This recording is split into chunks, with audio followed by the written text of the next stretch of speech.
They told you governments run the world, presidents, prime ministers, parliaments, and central banks. They told you nations set policy, shape economies, and control the levers of the global financial system. But what if I told you that's no longer true? What if the most powerful institutions on earth today aren't nations at all? Not the United States, not China, not the European Union, not the IMF, not the World Bank, not the Federal Reserve. Instead, the real power lies in 3 companies you didn't elect, can't vote for, can't remove from office, and in most cases, barely even think about. 3 companies that sit quietly in the background, never interviewed, never questioned, never held publicly accountable. 3 companies that collectively control more wealth, more capital, more global influence, and more political leverage than any government in human history. BlackRock, Vanguard, State Street, together, they manage more than $25 trillion in assets, more than the GDP of the United States, China, Japan, Germany, and India combined. More than the value of every company on the S&P 500, more than every hedge fund, private equity firm, and sovereign wealth fund on earth put together. And here's the part nobody tells you. These 3 companies don't just invest in the global economy, they own it. Not symbolically, literally. They are the largest shareholders in almost every significant corporation in the world. Apple, Amazon, Google, Microsoft, Tesla, JP Morgan, Exxon, Pfizer, Walmart, Coca-Cola, McDonald's, Boeing, Lockheed Martin, name any major company, any industry, any sector. These 3 have their fingerprints all over it, and not simply as investors, as controllers, voting rights, board influence, strategic direction, CEO pressure, political lobbying power, corporate governance control. These companies influence what corporations do, what policies governments pass, what industries rise and fall, what technologies are funded, what wars are profitable, and what economic cycles benefit which groups. In many cases, governments react to them, not the other way around. And here's where the story gets disturbing. They didn't build this power through conspiracy, secrecy, or backroom deals. They built it quietly, legally, structurally, through the very architecture of the financial system itself. The system you and I live in, the system that manages your retirement, your savings, your mortgage, your insurance, your cost of living, your purchasing power, and ultimately your future. Because the rise of these 3 companies isn't an accident. It's the inevitable result of a financial design that governments created, Wall Street amplified, and ordinary people unknowingly fed for decades. And now, that system has grown so large, so concentrated, so interconnected, that the United States government itself, the most powerful entity in modern history, cannot challenge it. Not without destabilizing the entire global economy. Not without triggering a market collapse that wipes out trillions in wealth. Not without risking its own political legitimacy. The system is too big, too fragile, too intertwined, and that's why these 3 companies are more powerful than the US government, and why nobody talks about it. Because to talk about it is to admit that democratic control over the economy is an illusion. That markets aren't free, governments aren't sovereign, and voters aren't actually in charge of the world they live in. So let me show you exactly how these 3 companies gained this power, why governments can't stop them, and what their influence means for the future of global finance. But more importantly, let me show you the trap we all stuck in, a trap that makes these firms too powerful to regulate, too essential to dismantle, and too deeply embedded in the system to replace. Start with the rise of index funds. The most boring, uninteresting financial instrument ever created, the thing financial advisors tell you to just buy and hold for 40 years and you'll be fine.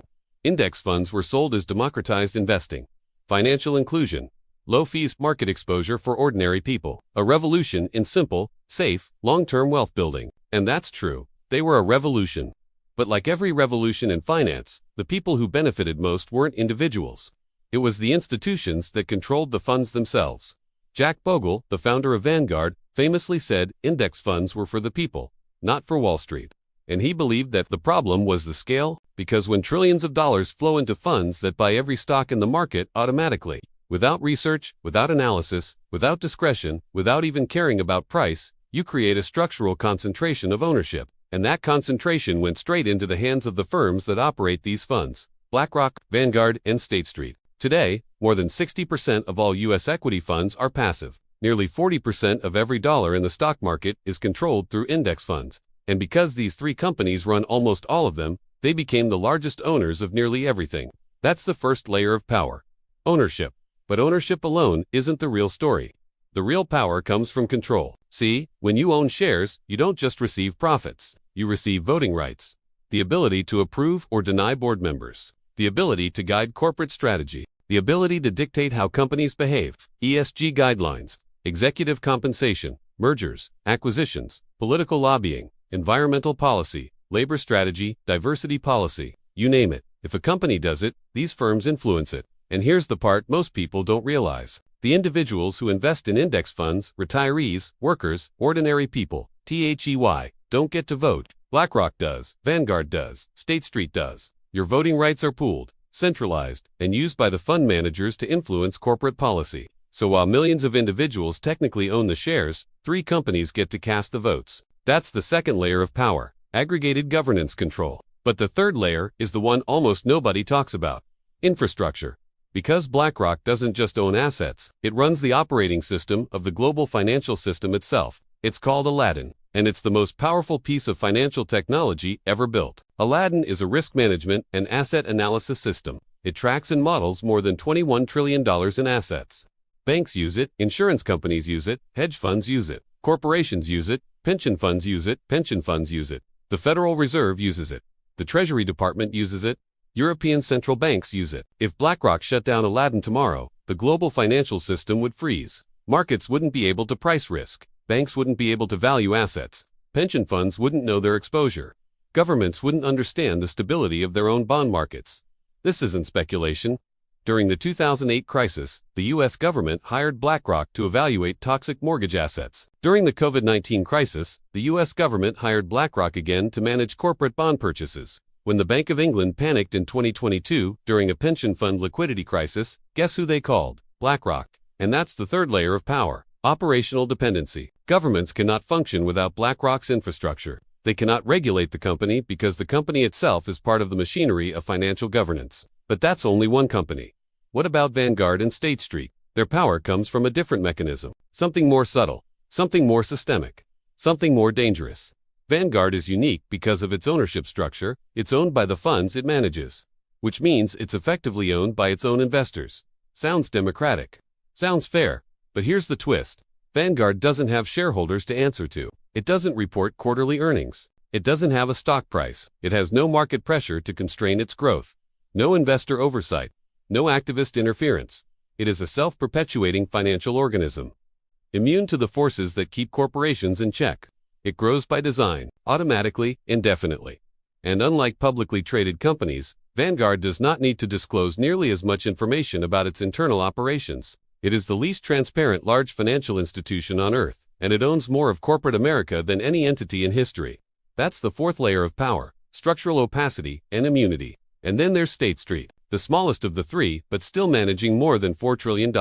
And while State Street is less influential individually, it completes the triopoly, because these 3 hold overlapping ownership in almost every major corporation in America, meaning they don't compete the way traditional companies compete. They co-own, they co-influence, they co-invern. Airlines, co-owned by all 3. Banks, co-owned by all 3. Tech companies, co-owned. Big pharma, co-owned. Defense contractors, co-owned. Energy companies, co-owned. Logistics and shipping, co-owned. Retail, co-owned. It's not a conspiracy. It's simply how index fund design works. The funds are all built the same way, so the ownership concentration is identical. And that creates systemic power no government can match. Because governments can pass laws, but they can't force markets. These companies move markets. They create demand, they create liquidity. They create price floors and ceilings simply by allocating capital. And when they move money, everyone else follows. Hedge funds follow. Pension funds follow. Retail investors follow. Even governments follow. They set the direction of global capital flows. They decide which sectors live and which sectors die. And here's the terrifying part. If the US government ever tried to break their power, it would trigger the largest financial crisis in human history. Imagine the government suddenly announced it would break up BlackRock, Vanguard, and State Street. What happens? Index funds collapse. Retirement accounts implode. Pension funds lose stability. Corporate ownership becomes fragmented. Liquidity evaporates from markets. Stock prices crash. Bond markets seize. The Federal Reserve intervenes. The Treasury panics. The dollar falls. Global investors flee. The world economy enters chaos. These firms are too big to regulate, too interconnected to restructure, too essential to disturb. They have become the skeleton of the modern financial system. Remove the skeleton and the body collapses. And that's why they are more powerful than the US government. Because the US government does not control them. They control the consequences of controlling them. And every policymaker knows it. So instead of regulating them, governments partner with them, outsource to them, consult with them, depend on them. When there is a crisis, they call them. When there is confusion, they rely on them. When there is instability, they need them. The dependency has become permanent, structural, inescapable. But here's what makes this truly dangerous. These companies don't just influence corporations. They influence governments, quietly, indirectly, through lobbying, through policy papers, through regulatory partnerships, through international institutions, through nonprofit organizations.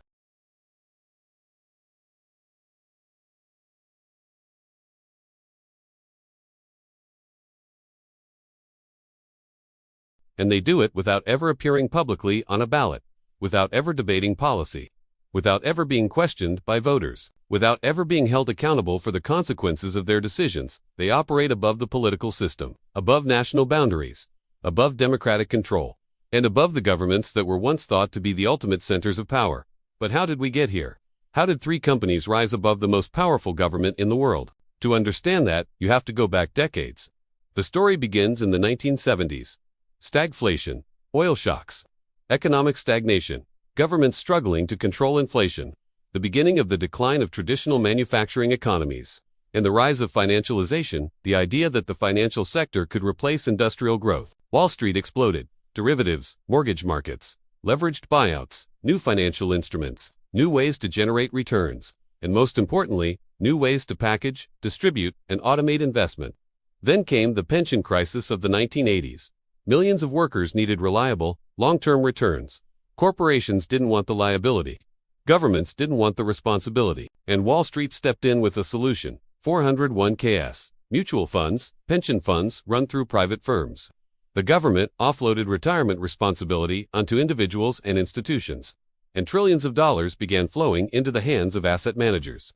Then came the 1990s. Globalization, deregulation, the rise of tech, and the explosion of passive investing. And then the 2000s, cheap money, quantitative easing, artificially low interest rates. The longest bull market in history. All of it pushed more and more money into index funds. And who controlled the index funds? BlackRock, Vanguard, State Street. The entire system evolved around them, layer by layer, crisis by crisis, policy change by policy change. And now, the system cannot function without them.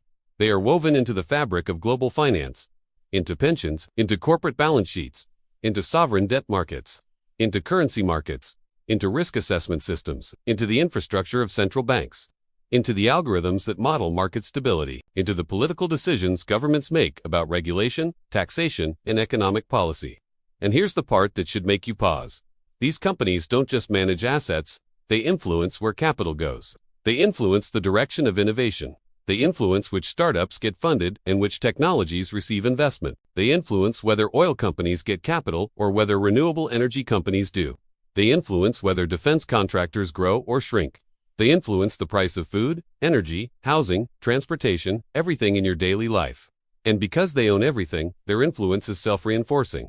When the companies they own grow, their assets grow. When their assets grow, they gain more voting power. When they gain more voting power, they exert more control. And when they exert more control, they shape markets to benefit the companies they already own. It is a compounding cycle, a feedback loop, and governments have no equivalent mechanism. Governments regulate. These companies allocate. And in the modern world, allocation beats regulation. Money moves faster than law. Markets move faster than legislation. Capital moves across borders instantly. Governments cannot. And that's why, for the first time in history, financial institutions have surpassed governments in real power. Not symbolic power, not theoretical power, real power. The power to move markets, the power to shape economies, the power to determine the future. But the most alarming part, this power wasn't taken. It was given. By the system, by the structure, by the incentives that politicians created, and by the billions of people who invest their money through these companies without realizing the consequences. And now, we're living in the endgame of that system, because the concentration of power in these three companies is reaching a breaking point. And we're reapproaching a moment where the financial system will either restructure itself or collapse under its own weight. The dollar is weakening, US debt is skyrocketing, interest costs are exploding, inflation is persistent, global supply chains are shifting, the geopolitical order is fracturing. And at the center of all of this sits a fragile structure held together by three firms that nobody voted for and nobody can replace. If any one of them fails, the global financial system fails with them. If any one of them collapses, the dollar collapses with them. If any one of them makes a catastrophic decision, the consequences ripple across the world instantly. And governments know this. That's why they don't regulate them. That's why they don't challenge them. That's why they quietly collaborate with them. Because they don't have a choice. The power imbalance is baked in, permanent, structural, inescapable. And here's the irony. The same system that trapped China in $3.2 trillion of dollar assets, the same dollar trap that threatens to collapse the global economy, is the system that empowered BlackRock, Vanguard, and State Street in the first place. It's all part of the same architecture. An architecture built for globalization, built for cheap money, built for passive returns, built for automated markets, built for permanent asset inflation. And that architecture is now cracking. The question isn't whether the system will break. The question is how. Will it be gradual? A slow decentralization of financial power as global markets fragment, nations regionalize, and currencies compete? Or will it be sudden, a crash, a panic, a liquidity crisis? A collapse of confidence in the passive investment model? A flight away from index funds into real assets? A breakdown of the triopoly? A restructuring of global finance? There are three possible outcomes. First, the triopoly strengthens. The instability of the global system forces more money into safe passive funds. BlackRock, Vanguard, and State Street become even more dominant. Control increases. Concentration deepens. And the financial system becomes even more fragile because too much power concentrates in too few hands. Second, the triopoly fractures. Governments begin regulating their voting rights. Corporations push back. Investors demand decentralization. New financial technologies emerge. Ownership disperses. Power shifts. But this scenario requires political will that currently does not exist. And even if it did exist, the restructuring process would trigger massive instability because removing these firms from the system is like removing the bones from a living organism. Third, the system collapses. Interest rates spike. Debt becomes unmanageable. Index fund flows reverse. Markets crash. Liquidity dries up. Passive investing breaks. BlackRock, Vanguard, and State Street are forced to sell trillions in assets. And the world enters the largest financial crisis since the Great Depression. None of these outcomes are stable. None are clean. None are easy. All carry risk. All carry consequences. And all will reshape global finance in ways that affect your savings, your investments, your future, and your purchasing power. This is not a story about villains. It's not a conspiracy. It's not a secret plot. It is a structural reality created by decades of policy choices. It is the natural result of a system that prioritized efficiency over resilience, automation over discretion, passive flows over active judgment, and capital concentration over democratic control. But now, that system is reaching the end of its lifespan, and the companies that rose to power through it may end up trapped by it. Just like China is trapped by its dollar exposure. Just like the US is trapped by its debt. Just like the dollar itself is trapped by the erosion of its reserve status. The three most powerful companies in the world are not immune to the collapse of the architecture that created them. If anything, they are more vulnerable than anyone. Because when the global financial system cracks, the institutions that sit at the center of it suffer the most. And here's the final question. When the system breaks, not if, when, who steps into the vacuum? Governments? Unlikely. They're too indebted, too divided, too reactive. Corporations? Possible, but fragmented. Nations like China, they have their own traps, their own dependencies, their own vulnerabilities. Or will new forms of money, decentralized currencies, hard assets, digital systems rise to replace the old structure? Because when three companies become more powerful than the US government, it means the old order is already dead. It means the system has already shifted. It means the architecture of global power has already transformed. And the next transformation is coming even faster. If this changed how you see the financial world, if you finally understand how hidden power operates, then you're beginning to see the real structure of global markets, not the narratives, not the headlines, the actual system behind them. Subscribe if you want the next part, because in the next video, I'm going to show you something even more important. The three assets, BlackRock, Vanguard, and State Street, are accumulating right now, quietly, aggressively, strategically, because they know the current system is reaching its breaking point. And what they're rebuying tells you exactly how the next global financial order will look when the old one collapses.